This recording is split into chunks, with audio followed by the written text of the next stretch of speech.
Oh boy, things are getting ugly now. Hey everyone, this is Kevin the Apptrepreneur and welcome to my channel. If this is your first time here, please consider hitting that subscribe button and ring that bell notification. We upload videos on a daily basis and you will want to see them. So anyway, I have been slowing down on the Uber content, but you know what? Sometimes there's just a couple days in a row where unique things happen and I am still very much invested in the industry. I think as a tech channel, which is what I am, it is fascinating when you see companies that portray themselves to be all big and powerful, and yet they have financial struggles. Now, most of the time, I don't think companies are going to go anywhere. They're usually too big. They've got enough resources. Two companies I think don't have the resources that people think they do is Uber and Lyft. Consistently losing money, sacrificing profits for growth. They are definitely, and now they have their business dropping 80 to 90% in some cases. Uber and Lyft are definitely on the road to not being okay. We'll put it that way. Will they go out of business? I don't know. That said, things have gotten very real. Because here's the thing. Uber CTO is stepping down at the company. Now here's the thing that you need to know. Usually you don't look to the CEO to find out how a company is doing. You look to the CTO to find out what the company's doing, or the chief financial officer. You look to those people, and if you see a lot of movement in those areas, then it might suggest that maybe the company is not as stable as it is. And here's the thing. Uber CTO Tuan Pham, I believe I pronounced that correctly, is the last holdover from the Travis Kalanick era to step down. And he's stepping down as the company is planning to lay off 20% of their staff. So let's look at this. Tuan Pham, Uber's chief technological officer, is stepping down. The ride-hailing company said in a filing with the Securities and Exchange Commission Tuesday. Pham was the longest-serving top executive of the company, having joined Uber in 2013. The news of his departure was first reported by The Information, which also is reporting that executives at Uber are actively discussing a cost-cutting plan that could involve layoffs of up to 20% of the company's employees. The layoffs haven't been finalized, but could be announced in stages over several weeks. The Information added, if the company goes through the plan, an estimated 5,400 employees could lose their jobs.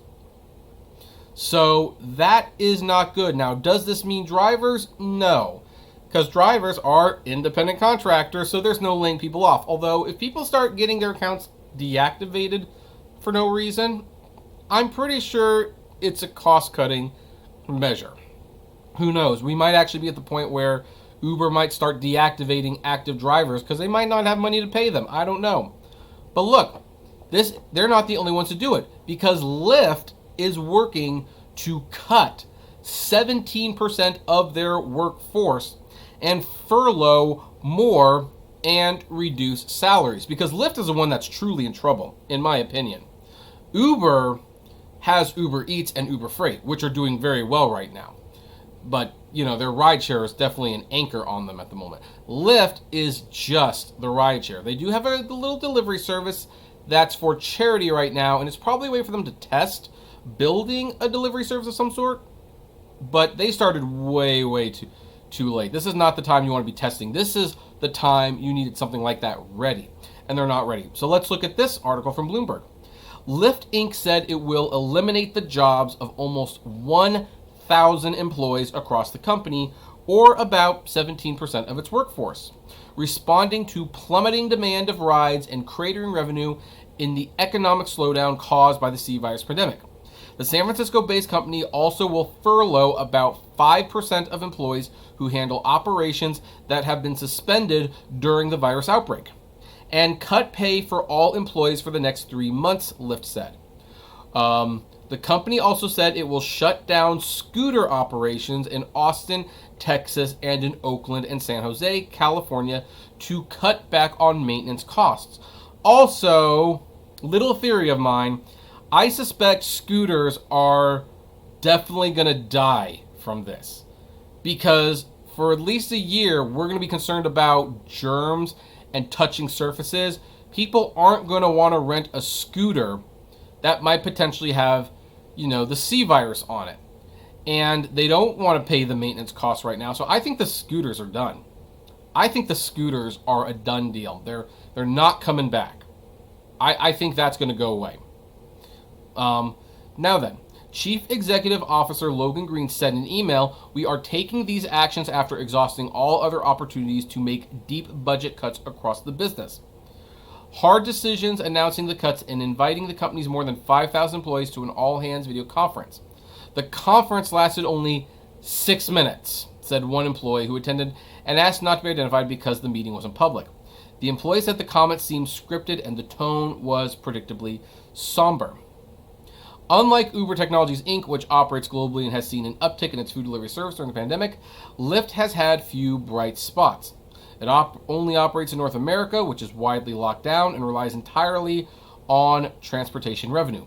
California is Lyft's largest market, leaving the company in a particularly vulnerable position. Los Angeles is still asking people to stay at home, and this week, 6 Bay Area counties extended shelter-in-place orders through the end of May. So, here's the thing. There's been a lot of questions. Will this pandemic do Uber and Lyft in? And I've been very cautious to say, I don't think so. Well, I take that back. When it comes to Uber, I said, I think Uber is going to squeak by because of their delivery service. Now, once people start going out more, that's going to be an interesting test because people will be using the food delivery a lot less, but they might not necessarily be trusting the rideshare either, which lost the money anyway. So Uber might have a prolonged death, but we'll have to wait and see. Lyft, on the other hand, might very well bite the bullet because Lyft, and by the way, I believe this so much, I sold my Lyft stock. It went up a little bit. It's kind of creeping up still, but I don't trust it to survive this, so I got rid of it. Both shares. But I think Lyft will definitely bite the bullet. They don't have the capital. They don't have the resources. They don't have anything. They have an app, of which Uber has the exact same app pretty much, and Uber is, by all accounts, way more successful. Lyft stock opened at $87 a share. It's trading for a little under 30, I believe, right now. So, here's the thing. This is also going to hurt because, look, if Uber is planning to cut 5,400 employees and Uber is planning to cut 1,000, if Uber plans to cut 5,400 and Lyft is planning to cut 1,000, that's over 6,400 people who are out of a job. Not good. Not good at all. And they certainly can't turn to Uber and Lyft, the app, to make money because business is way down. And more people are going to be furloughed. This is how the economy starts to suffer. And while I think ultimately a lot of good would come out of Uber and Lyft going under, I really wish they had gone under because they were doing things wrong, not because the world came to a grinding halt. A lot of people are losing their jobs. I wanted Uber and Lyft to lose money for the right reasons, not because it was something outside of their control. Because what's going to happen is someone else is going to give rideshare a try, and they're going to lose money, and they're going to leave drivers out to hang to dry even more. So anyway, yeah, lots of cuts coming to Uber and Lyft. I feel sorry for the people who are going to lose their jobs over this. This is not a fun situation, but I guess that's the world we live in right now. But anyway, I would like to ask, what do all of you think about this? Do you think Uber and Lyft are in serious trouble because of this? Are you one of the people who might be affected by this job loss? If so, I'd love to know. Comment below, like, favorite, share, subscribe, and as always, flame responsibly. Have a good one.